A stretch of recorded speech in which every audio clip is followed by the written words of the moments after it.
Welcome back to Demon of the Week, and this week we are looking at a much awaited one, Asmoday, and therefore we'll also get into Asmodeus. This is the 32nd Demon of the Goetia. Welcome to my channel. You are entering the world of magic and mysticism with your host, Lee W. Johnson. Keep the lights on and help improve the channel by becoming a supporter for just $2.99 per month. Hit the join button. Okay, so I think Asmoday is possibly one of the most confusing ones in the Goetia. Difficult to pin down because of the association with Asmodeus. So we're going to go through all of that, but let's start with just the usual stuff. Correspondences. Date is January 30th to February 8th. Direction is east. Tarot, Six of Swords, planet, sun, metal, gold, element, air, color, yellow, plant is mint, incense, frankincense. Zodiac is 10 to 20 degrees Aquarius. Other correspondences, quite a few here. Saffron, cinnamon, orange, dragon's blood, grains of paradise, olive oil, wormwood, sandalwood, spikenard, deer tongue, and agrimony. And the N is Ayer, Avage, Aloren, Asmodee, Akin. Okay, so starting with the Goetia. Now remember, this is Asmodee specifically. We'll get into all the other correlations just now. In the Goetia, it says he appeareth with 3 heads, whereof the first is like a bull, the second like a man, and the third like a ram. He hath also the tail of a serpent, and from his mouth issue flames of fire. His feet are webbed like those of a goose. He sitteth upon an infernal dragon, and beareth in his hand a lance with a banner. He giveth the ring of virtues. He teacheth the arts of arithmetic, astronomy, geometry, and all handicrafts absolutely. He giveth true and full answers unto thy demands. He maketh one invincible. He showeth the place where treasures lie, and guardeth it. Okay, so I'm going to get into Connolly first. So Connolly says, some believe Asmodee is one of the 3 heads of the Asmodei. So the difference here is in the spelling. It's A-S-M-O-D-A-Y, which is Asmodee, and Asmodei is A-S-M-O-D-A-I. So I'm going to exaggerate the pronunciations a bit so you know what I'm talking about as we go. Is one of the 3 heads of the Asmodei image in Colin de Plancy's Dictionnaire Infernal, the others being a Daemon and an Amdusius. Now, the interesting thing here is if we go into Connolly's Infernal Colopateron, specifically in reference to Ellen Percival's Ascension formula, the 3 heads or 3 faces of Asmodei are Asmodeus, Amdusius, and Asmodee. So there is a bit of a difference here in Connolly's work itself.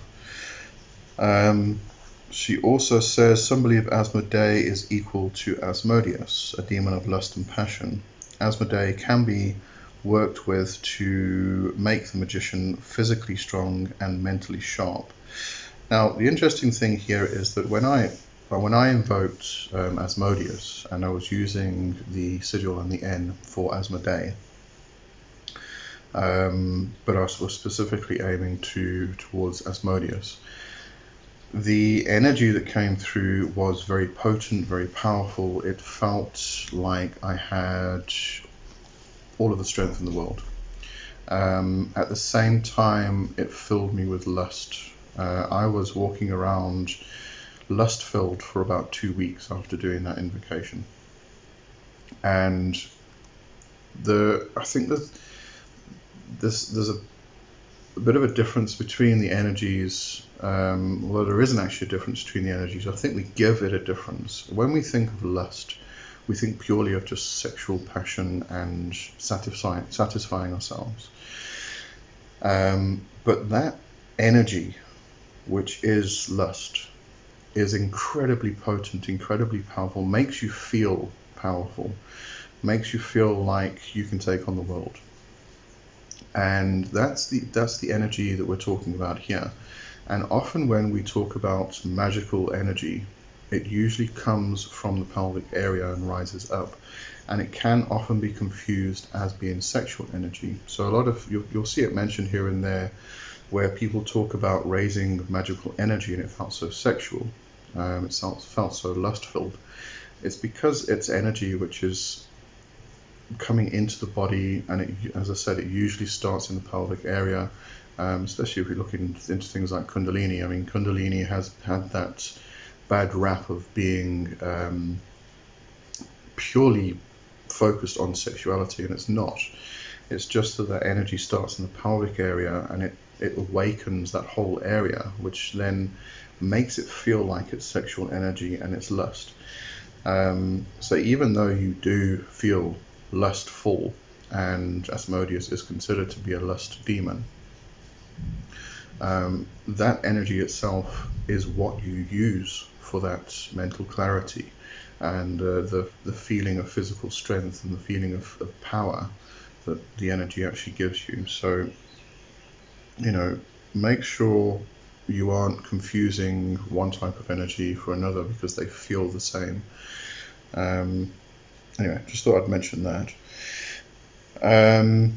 Okay, then into Jehannam's stuff, bits and pieces I picked out of there which weren't repeated, which were seemed relevant.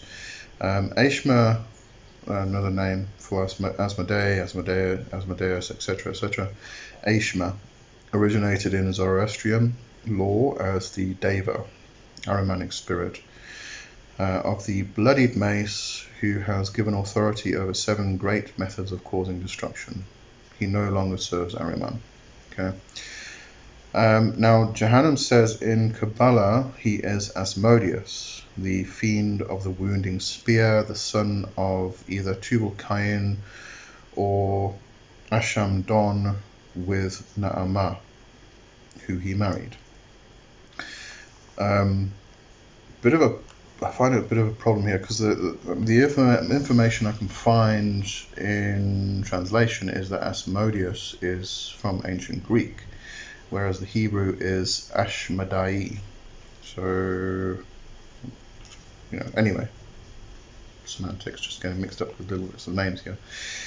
I'm going to get to back to that Tubal-Cain bit and Naamah. Now remember, Naamah is often seen as being a demoness, and usually the sister or the daughter of Lilith.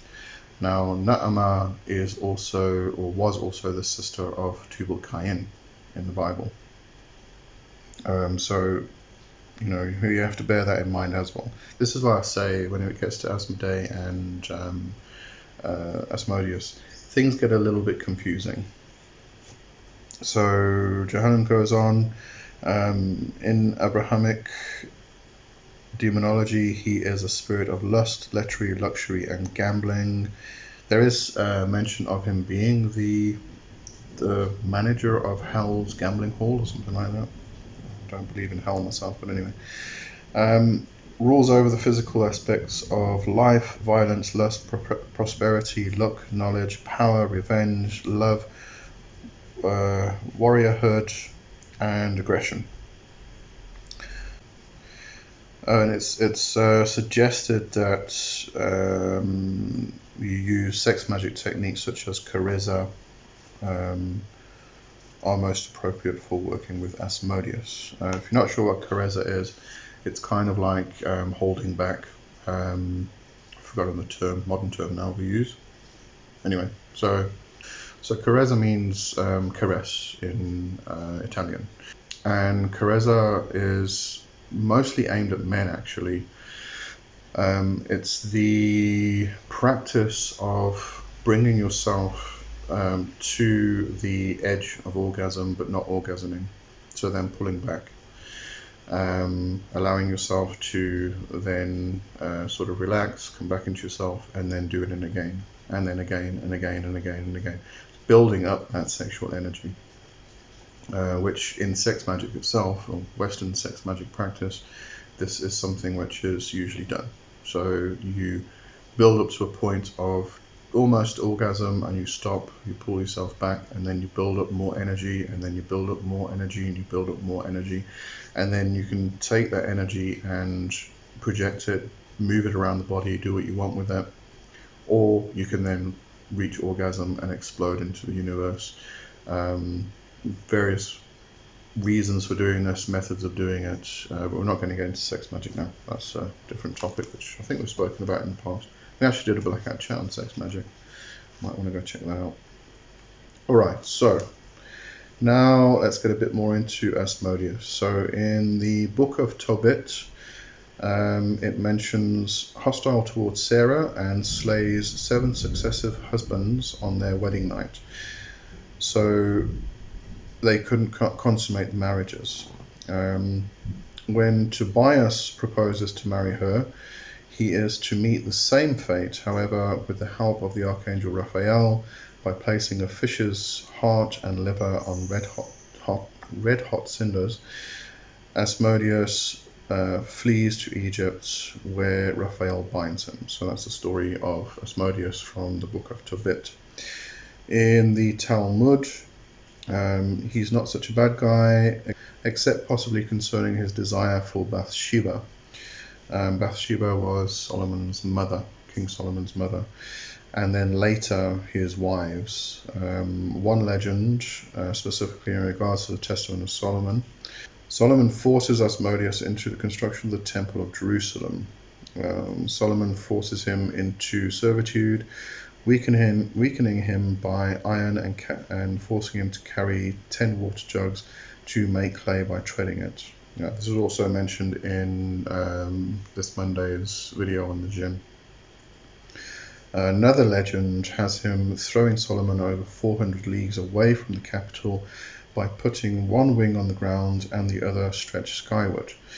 He changed places with Solomon, so Asmodeus kind of shapeshifted into Solomon and acted as the king for a few months. When Solomon returned, he fled. Solomon banished him into a rock. Elsewhere, he marries Lilith, he becomes his queen, and he is also considered to be king of the jinn. In the Testament of Solomon, Asmodeus claims that he is born of a human mother and an angel father. Alright, so this is the bit I want to get into just now. In Kabbalah and the school of Shlomo ibn Adoret, he is a cambion. Cambion is an offspring of an incubus, succubus, or other demon with a human, born from the union of Agrat bat Malat, a succubus, and King David.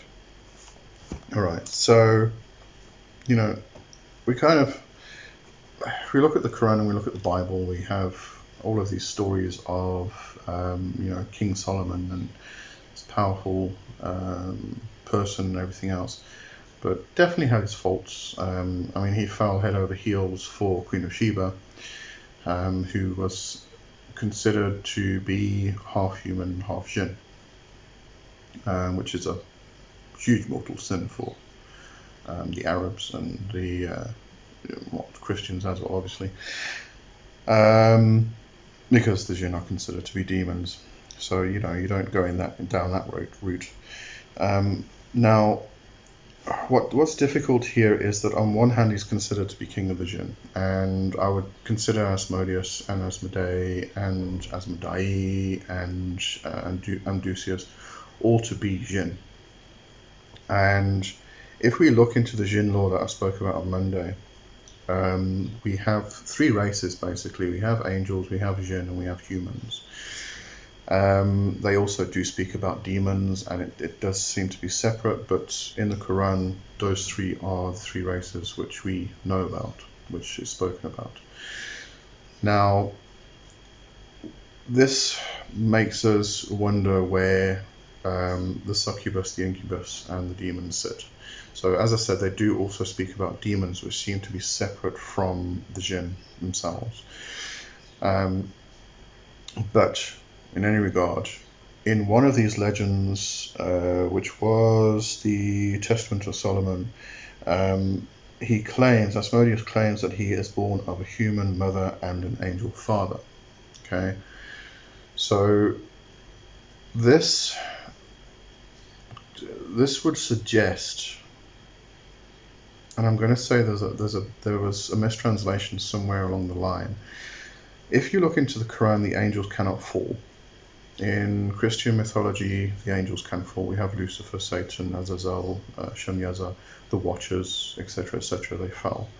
But in Quran law, in Islamic ideologies, the angels can't fall. They are pure, and that's the way they stay. The jinn, on the other hand, are the ones that were, Iblis reached that point of being angelic-like, stood next to God with the angels, etc., and he was kicked out. So there was that fall. When we talk about fall, it's not really we can interpret that in many different ways. But there was Iblis that got kicked out with the jinn. All right, so we may consider that when in this particular text where it says that he is half man, half angel, was the union of man and angel, human and angel, human mother, that it's not actually an angel, it's a jinn. All right, because the problem here comes in, firstly, the Quran, angels cannot fall, so therefore they would not, the Watchers would then be considered to be jinn. But if we go into the Christian mythology, then the Watchers were angels, Azazel, Shamyaza, etc., etc., etc., who created the rebellion and started mating with human women. So if that happened, the creation, the child that comes of that would have been Nephilim, not jinn, unless we consider Nephilim, or unless we consider the Nephilim to be a race of jinn.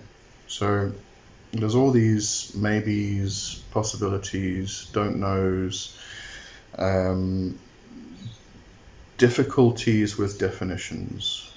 And as I mentioned on Monday, it's quite possible that jinn and fae are the same race. The only difference is that jinn is a term that comes from one area and one language, and fae comes from a different area and a different language. But when we're saying fae and jinn, it's quite possible that we are talking about the same being, the same race of beings. So there's all these bits of information that come through, and it makes you wonder who's right and who's wrong. They could all be right. It's just that where one text mentions a human mother and an angel, in one mythology that's possible, in another mythology it's not possible. Okay, because according to the Quran it can't happen because angels cannot fall. Therefore, the angels that fell, the Watchers, the Grigori, who mated with human women, that's what we're talking about here, and that would then be considered to be jinn from that perspective. So I think you see what I'm trying to get at. It's difficult to kind of, if you take it absolutely literally and start comparing two different mythologies, you're gonna probably hit a brick wall. So you've got to try and understand the terms and the words being used from each mythology and see if you can marry them. If they can't be married, then maybe there's another possibility. But it is a case of trying to figure out what's what, or who's who in the zoo. Okay, so that really is Asmoday and Asmodeus. That's what everyone wants to talk about in today's Demon of the Week. I think there's a lot of information there. There's a lot more information about Asmodeus. Asmodeus is one of the most popular spirits, demons, that demonolators and left-on pathers work with. But yeah, I think that gives you a good starting point at least anyway. Okay, so keep an open mind. Don't take things as literally as they may seem. Open yourself up to other possibilities and try and make some sense out of all of this. Okay, so next week we are doing Get Up. Also a big long one by the looks of it. 2 pages worth of notes again. Okay, I'll see you then. Have a good one. Cheers for now.